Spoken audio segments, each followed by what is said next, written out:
사랑하는 성도 여러분, 예수 믿고 한 주 한 주 교회 나오기도 힘드는데 이절만 하면 전도, 이절만 하면 영혼 구원, 왜 이런 소리를 우리는 들어야 합니까? 라고 질문하는 분은 없겠지만, 모든 그리스도인들에게 이 같은 부담을 주신 것은 놀랍게도 이 목사의 말만이 아니라 하나님께서 우리에게 주신 거룩한 사명이기 때문입니다. 사도행전 1장 8절은 이렇게 기록합니다. 오직 성령이 너희에게 임하시면 너희가 권능을 받고 예루살렘과 온 유대와 사마리아와 땅끝까지 이르러 내 증인이 되리라. 더 적극적으로 말하면 하나님의 은혜로 구원을 받고 구원의 놀라운 증거로 성령의 인치심을 받아서 성령이 우리 안에 충만하게 성령 침례를 받는 순간 하나님은 우리에게 능력을 덧입혀 주신다. 그 능력을 소개하기를 마태복음 28장은 그렇게 말합니다. 모든 족속으로 제자를 삼을 수 있도록 나에게 준 하늘과 땅의 모든 권세를 세상 끝날까지 그 사명 가지고 사는 너희들에게 더해 주겠다고 하나님은 약속해 주셨습니다.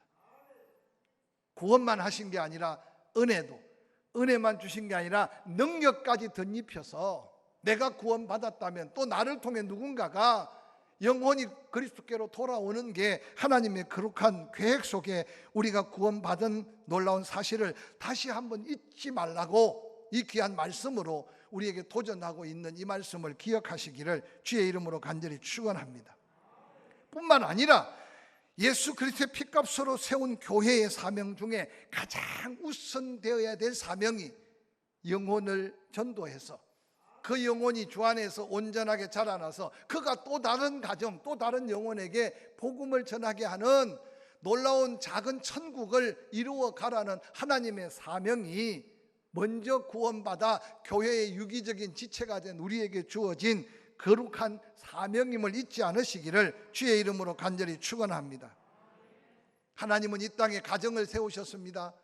그래서 가정을 통해 번성해서 하나님의 나라 확장에 쓰임받을 못자리라면 하나님이 세우신 예수 그리스도의 피값으로 부활의 증거로 성령의 임재로 세워진 교회는 세상 악한 원수 마귀를 대적할 뿐만 아니라 죽어가는 영혼들을 복음 전할 복음의 전이대, 복음의 공격 부대라는 사실을 기억하시기를 주의 이름으로 간절히 축원합니다. 여러분, 지금 온 세상이 아프가니스탄 사태를 통해서 여러 각도에서 도전을 받습니다. 20여 년 동안 미국이 그들에게 엄청난 군수 물자, 후원, 그리고 엄청난 물질을 쏟아부었다고 합니다. 자기 나라를 지키면서 월급 받고 군대에 가 있는 군인들이 대부분 아프가니스탄 정부군이었다고 합니다. 저는 정치적으로 깊은 내용은 모르지만 아무리 도와주고 아무리 밀어줘도 스스로 나라를 지킬 수 없을 정도가 지금의 정도이기 때문에 무수한 영혼들이 엄청난 비극의 현장에 내몰리고 있지 않습니까? 저는 가끔 우리나라도 미군이 있는 게 좋은가 없는 게 좋은가 저는 정치적으로는 모르겠어요. 그런데 가끔 가다가 미군 물러가라고 하는 사람들은 자기가 나가서 목숨 걸고 나라를 지킬 건지는 모르겠지만 이제 정말 우리가 믿음 안에서 나라와 민족의 미래와 우리 후손들에게 물려줄 조국 대한민국에 대하여 정신을 바짝 차려야 됨을 잊지 않으시기를 주의 이름으로 간절히 축원합니다. 상황은 다르지만 우리가 조국을 사랑하는 마음은 다른 어떤 민족보다는 다르지만 그러나 때때로 우리 모두 각자가 작은 삶의 전선의 영적 전쟁뿐만 아니라 산업의 전쟁, 때로는 전쟁이 머물러 있는 이 땅의 전쟁을 바라보면서 어떻게 기도하고 내가 어떤 모습으로 서야 할지 세상 앞에 하나님 앞에 점검해야 될 때 우리는 살고 있음을 잊지 않으시기를 주의 이름으로 간절히 축원합니다. 저는 조심스럽습니다마는 교회가 살면 이 민족이 살아요. 교회가 살면 이 나라가 살아요. 할렐루야. 근데 과연 교회가 살아있을까요? 교회가 살아있는 게 무엇이라고 생각합니까? 건물을 넓히는 게 살아있는 거고 밀집된 아파트 단지 안에 교회만 세워놓으면 1부, 2부, 3부, 4부 사람들이 몰려오는 것만 교회가 살아있는 걸까요? 과거에 이 땅에 부흥을 이룰 때 교회가 살아있을 때는 산골짜기 그늘진 외딴 섬에도 새벽을 깨우고 찬이슬을 맞아가며 수많은 성도들이 기도하면서 하나님 앞에 은혜를 구하고 한 영혼이라도 구원하려고 몸부림쳤던 시대 속에 오늘 한국 교회를 낳았다고 해도 지나치지 않습니다. 그래서 교회 성장학을 연구하는 사람들이 농어촌 교회들은 당시에 한국 교회의 못자리였다라고 말합니다. 못자리가 잘 자라서 그 묘를 논에다가 옮겨 심으니 어느 날 태평성대를 이루었는데 이제는 못자리가 없어요. 그래서 요즘 역설적으로 농촌교회, 어촌교회, 작은 산골교회를 살리지 않고는 한국교회 미래가 없다고 말할 정도로 안타까워하고 있어요. 다른 여러 가지 면을 살펴볼 수 있지만 하나님이 교회를 세우신 근본적인 하나님의 뜻을 잃어버리면 교회의 거룩한 사명을 놓쳐버리고, 사명을 놓쳐버려 교회가 죽어가면 민족의 소망이 없다는 사실을 기억할진데, 포항 침례교회에 속한 여러분들이 한 사람 한 사람이 모여 에클레시아, 하나님의 부르심을 받은 우리가 교회인데 다른 교회 신경 쓸 거 없고 우리 교회가 과연 살아있는 교회일까? 모양만 가진 교회일까? 여러분 스스로 한번 여러분 중심으로 생각해 보시기를 주의 이름으로 간절히 축원합니다. 하나님은 교회를 통해서 성령을 부어주셨고, 교회를 통해서 각양 은사를 부어주셨고, 교회를 통해서 놀라운 사명을 덧입혀 주셨어요. 그래서 온 천하를 다니며 복음을 전하라고 하는 교회의 가장 우선적인 사명, 교제하고 공부하고 예배하고 어려운 이웃을 도와주고 구제하고 다 좋아요. 그러나 엄밀하게 교회의 우선적인 사명은 낳든지 복음을 전해서 전도하든지 새로운 영혼을 불러들여서 교회 안에 새 생명이 자라나고 성숙해져서 그가 또 다른 사람들에게 거룩한 영향력을 미쳐가서 세상에 빛이 되고 그리스도의 선한 덕을 끼치기를 원하는 복음의 전방 부대가 바로 지역에 세운 교회라는 사실을 다시 한번 기억하시기를 주의 이름으로 간절히 축원합니다. 그러므로 교회가 살아있다는 증거는 내 심령이 살아있어야 돼요. 교회가 살아있다는 증거는 살아있으면 성장해야 돼요. 살아있으면 성숙해야 돼요. 교회의 성장은 숫자적인 성장도 중요하지만 내 믿음의 능력과 인격적 성품이 성숙해짐을 스스로 끊임없이 점검해 봐야 돼요. 그것을 위해서 여러분 교회가 유기체적인, 그래서 예수님이 머리가 되시고 우리 모두가 다 지체가 되어서 서로 살펴줘야 돼요. 서로 도와줘야 돼요. 그래서 교회는요, 누가 오든지 여기에서 회복돼야 돼요. 치료돼야 돼요. 새 힘을 얻어야 돼요. 능력을 덧입어야 돼요. 할렐루야. 그래서 교회 나올 때는 지치고 힘들어도 그냥 교회 마당만 밟아도 마음이 평안해져야 돼요. 이게 살아있는 교회의 증거예요. 그냥 힘들고 어려운데도 교회에 앉아서 쭉 하고만 해도 기도 줄이 잡혀야 돼요. 세월이 좋아지니까 자꾸 세상만 기웃거리는데 제가 늘 강조하잖아요. 우리 몸은 그렇게 단순한 몸이 아니에요. 너무 의사들 의지하지 마세요. 너무 의사 말에 기죽을 필요도 없고 너무 의사 말에 마음을 걸지 마세요. 하나님은 여호와 라파의 하나님. 그래서 교회는요, 치유의 역사가 일어나야 돼요. 고치고 살려야 된다니까요. 오늘 예수님은 당시에 가장 비참한 삶을 살아가는, 손가락질 받고 조롱받고 같은 유대인인데도 유대 사회에 몸붙이지 못하는 세리를 지금 만나고 있는 모습으로 우리에게 도전해요. 세리는 당시 헬라어로 델로네스라는 말인데 고상한 말로 세무공무원이에요. 요즘 세무공무원은 너무 좋은 직장 중에 하나일지 몰라도 당시에 여러분 유대 사회에는 로마의 지배를 받고 있었기 때문에 세무공무원들이 로마가 세금을 거두라는 것 플러스 뒷배경을 믿고 더 거두어서 당시에 세리라고 하는 직장은 최고 돈을 많이 버는 장소. 그래서 돈에 임박인 자들이 그 직장에 때로는 가족에게 버림을 당하고 동족에게 버림을 당하고 지나가기만 해도 돌 던지고 손가락질 하지만 돈이 인생의 최고야. 그렇게 사는 인생을 살았던 사람들이 세리예요. 그들은 유대인이지만 유대 사회에 버림받아서 회당에 들어가서 하나님 말씀을 들을 수도 없었어요. 그런데도 그들은 그 전통적인 은혜를 버리고 세상에 돈에 매여 있는 인생들, 오늘 예수님이 만난 세리들과 이 세상 예수 없이 사는 사람들의 모습과 다를 바가 뭐가 있습니까? 돈 앞에는 형제가 어디 있으며, 돈 앞에는 부모가 어디 있으며, 돈 앞에 의리가 어디 있으며, 돈 앞에 양심을 잃어버린 지가 오랜 이 시대 속에 교회에 있는 우리, 은혜 받은 우리라도 인생의 진정한 가치와 사명을 회복해서 그들에게 빛을 보이고 그들을 깨워야 할 사명이 바로 우리에게, 한국 교회에게 있다는 사실을 믿으시기를 주의 이름으로 간절히 축원합니다. 특별히 오늘 본문의 주인공 세리 마태는 오늘 본문에 보니까 하나님의 백성들 중에 특별히 성막 성전에서 예배를 돕는 레위 지파의 알페오의 아들이었어요. 나사렛에서 태어났습니다. 그 이름의 뜻은 여호와의 선물. 마태의 이름이 얼마나 좋습니까? 여호와의 선물. 그런데 그가 예수 만나기 전에는 마태라는 이름을 쓰기보다는 그냥 레이라는 이름을 썼습니다. 연합하다는 뜻이 있어요. 그런 세리로서 인간의 욕망을 따라 엄청난 돈을 벌었을 겁니다. 그런데 그에게 돈을 쌓아도, 돈을 모아도, 돈을 벌어도 삶에 만족이 없었던 거죠.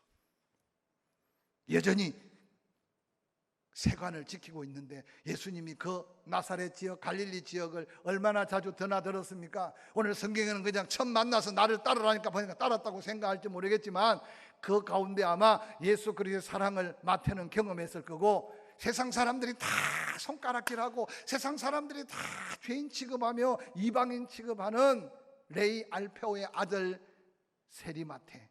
근데 예수님은 그를 마음에 두고 사랑한 거예요. 사랑하는 성도 여러분, 오늘 본문 마태복음 9장 9절은 이렇게 시작합니다. 예수께서 그곳을 떠나 지나가시다가 마태라 하는 사람이 세관에 앉아 있는 것을 보시고 이르시되 나를 따르라 하시니 일어나 따랐다.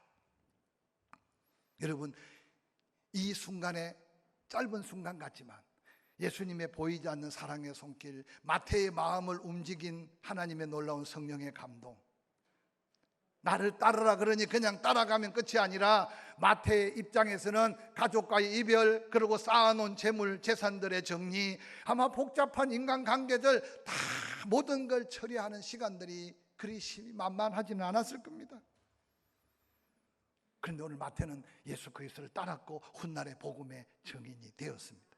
오늘 저는 예수 그리스도를 만나고 예수 그리스도를 통해 마태가 변화되어가는 모습 속에 우리가 지나온 삶의 자리도 이러한 은혜가 흔적이 있고 앞으로 살아가야 될 거룩한 목적과 하나님의 사명을 발견하는 이 시간이 될 수 있기를 주의 이름으로 간절히 축원합니다. 세리 마태의 부르심 속에 예수 그리스도의 복음 전함이 우리에게 주는 도전은 따라합시다. 복음 안에는 용납할 수 없는 사람이 없다.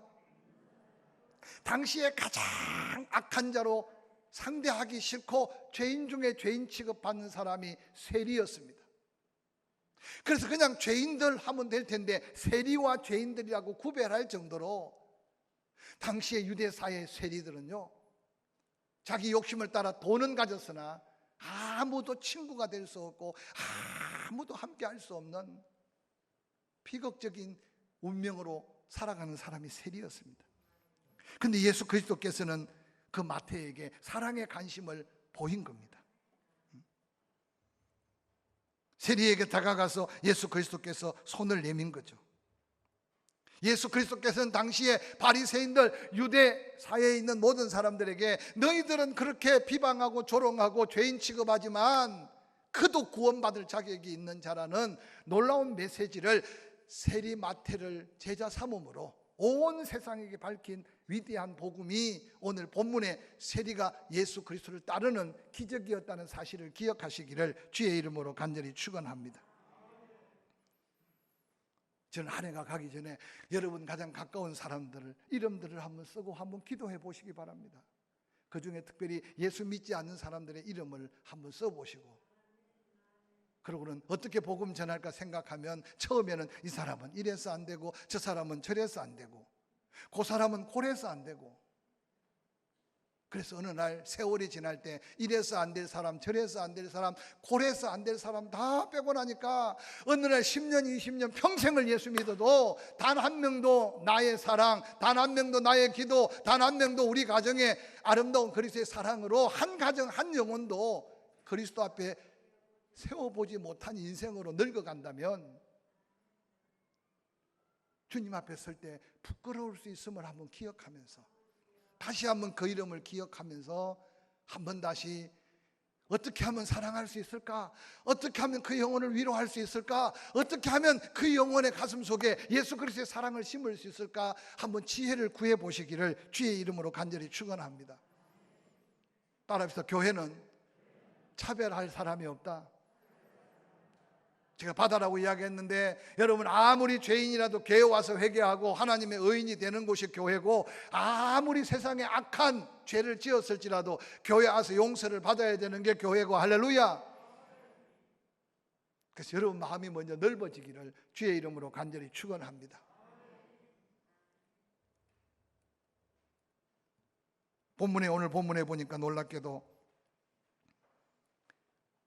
세리마태는 예수님을 영접하고 아마 자기 삶을 정리하자마자 자기 집을 오픈하고 예수님을 식사 자리에 모셨는데, 그 식사 자리에 놀랍게도 세리마태 가족과 예수만 있는 게 아니고 오늘 거기 주변에 수많은 세리들과 수많은 죄인들과 예수님뿐만 아니라 예수님 제자들과 함께 지금 식사를 하고 있는 모습을 마태복음 9장 10절에 소개하고 있습니다. 예수께서 마태의 집에서 앉아 음식을 잡수실 때 많은 세리와 죄인들이 함께 와서 예수와 그의 제자들과 함께 식사를 합니다. 그런데 그 소문을 듣고 당시 유대 사회를 좌지우지했던 바리새인들이 몰려옵니다. 그러고는 제자들을 향하여 비방합니다.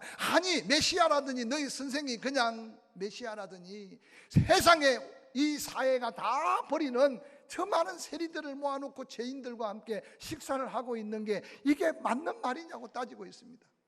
그 말씀을 듣자마자 예수님께서 하신 말씀이, 병이 드니까 의사가 필요하듯이 내가 의인을 부르러 온 것이 아니고 죄인을 부르러 왔다고 말씀하시면서 오늘 그 영혼들을 구원하는 예수 그리스도의 모습을 한번 상상해 보시길 바랍니다. 1980년대 프라이드 더 로드라고 하는 아주 유명한 TV 선교 단체를 이끌었던 바크라고 하는 목사님이 계셨습니다. 그런데 어느 날 그가 잘못해서 공금 유용, 때로는 사기, 그래가지고는 50년 45년 감옥형을 선고받고 50만 불 벌금을 선고받았습니다. 갑자기 기독교 단체에서 비난이 쏟아지기 시작했습니다. 사기꾼, 거짓말쟁이, 심지어는 자기 아내까지도 이혼을 하고 떠나버렸습니다.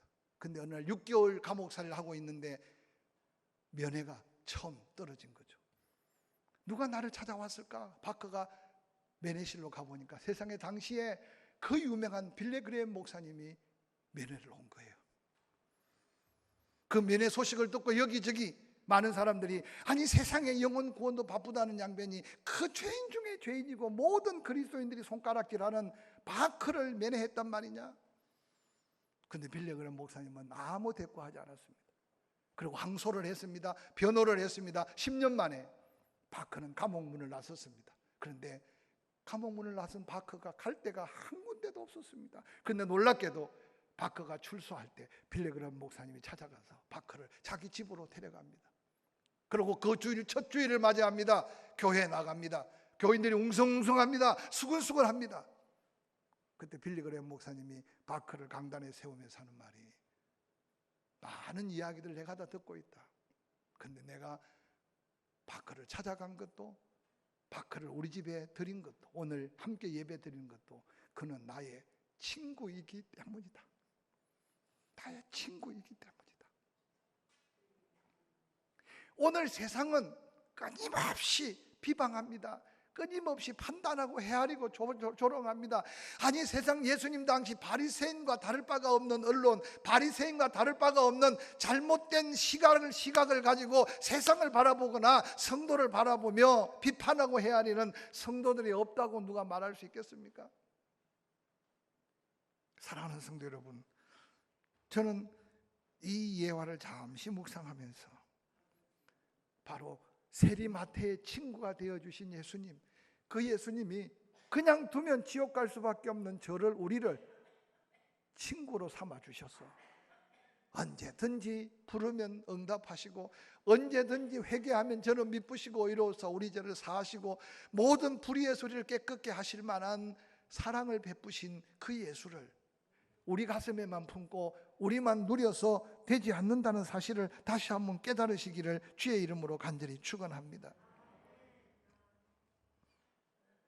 예수님이 세리마태에게 말을 따르라고 할 때 그는 적시 따랐습니다. 쉬운 결단이 아니었을 겁니다. 그러고는 그 집을 오픈하고 많은 친구들을 초청하고 나만 이 사랑을 받고 나만 이 구원을 받아서는 안 되겠다는 생각으로 오늘 본문에 보니까 그냥 밥만 먹었겠습니까? 다 모아서 천국 잔치 보려고 복음 듣고 회개하고 예수 만나고 예수 믿고 그러고는 그곳에 많은 세리들 죄인들 예수님의 제자들과 함께 환한 얼굴에 감격 속에 식사하는 그 모습이 서기관들 바리새인들 당시의 종교 지도자들에게는 이해되지 않는 그 모습이 오늘 우리는 이해가 돼야 되고 할렐루야. 그 이해가 우리의 직장, 삶의 자리, 사업장, 나와 관계하는 사람들을 통해 함께 해야 될 천국 잔치가 돼야 된다는 사실을 깨달으시기를 주의 이름으로 간절히 축원합니다. 제가 오래전에 미국에 살 때 귀한 초대를 받으면 집으로 초대해요. 우리 한국은 과거나 지금이나 마찬가지지만 귀한 손님일수록 비싼 식당에 모시는 게 예의인 줄 알아요. 근데 미국 사람들은 그 대신 자기 집에 아무나 잘 초청을 안 합니다. 근데 우리는 그냥 옛날에는 대문도 없었고 그냥 늘 손님을 집에 모시는 게 익숙했는데 어느 날 먹고 살만하고 환경이 여유로워지니까 최근에 여러분 집에 외부 손님을 모셔서 밥을 먹어본 기억이 언제냐 한번 생각해 보시기 바랍니다. 내 마음이 꽁꽁 걸어 잠궈지니까 집도 대문도 꽁꽁 걸어 잠궈지고 거기다가 비밀번호를 잃어버리면 집에 들어갈 수도 없는 신세가 우리의 신세예요. 그래서 요즘 에피소드가 남편이 마음에 안 들면 마누라가 비밀번호를 바꿔버린대. 신랑 못 들어오라고. 저도 그래서 요즘 비밀번호 외운다고 아주 신경 쓰고 삽니다. 근데 오늘 마태가 우리에게 주는 영적 도전이 뭡니까? 네가 은혜 받고 네가 놀라운 은혜 안에서 하나님의 놀라운 사랑을 입었다면 그 사랑을 나누고 전해야 된다는 거예요. 세상 눈치 보지 말고. 그래서 마태의 집에 초청받은 많은 세리들, 많은 죄인들을 한번 여러분 눈여겨 살펴보시길 바랍니다. 이 가을에 하나님이 기뻐하시는 열매를 맺기 위해 여러분의 마음부터 열리시기를 주의 이름으로 간절히 축원합니다. 손도 좀 오그라든 손이 좀 펴지기를 주의 이름으로 간절히 축원합니다. 그리고 여러분의 삶의 자리가 좀 더 넓어져서 함께 일하는 일꾼들 커피라도 한 잔 베풀고 밥이라도 한 그릇 나누고 그래서 어떤 일터 사업장 삶의 자리 특별히 여러분의 집의 대문이 열려져서 오늘 마태의 집에 벌어진 하나님의 천국 잔치가 주님이 원하시는 기쁨의 잔치임을 기억하시기를 주의 이름으로 간절히 축원합니다. 아직까지 코로나 때문에 교회에서는 먹고 마실 수가 없지만 여러분 개인적으로 여러분의 가정에는 누가 뭐라고 하겠습니까? 말씀을 마무리하려고 합니다. 예수님이 나의 친구가 되셨고 그 예수님이 마태를 친구 삼아 부를 때 그 마태의 운명의 변화는 온 유대인 사회에 마태복음을 기록해서 하나님의 영광을 돌렸고 마태는 최후로 순교자로 그의 생애를 마쳐가며 하나님의 위대한 복음의 열매로 하나님의 기쁨이 되었습니다. 이 험한 세상 속에 움츠려들지 말고 이 귀한 예수 그리스도의 복된 사명을 함께 감당하는 포항 침례 교회 되고 저와 여러분 삶이 되기를 주의 이름으로 간절히 축원합니다.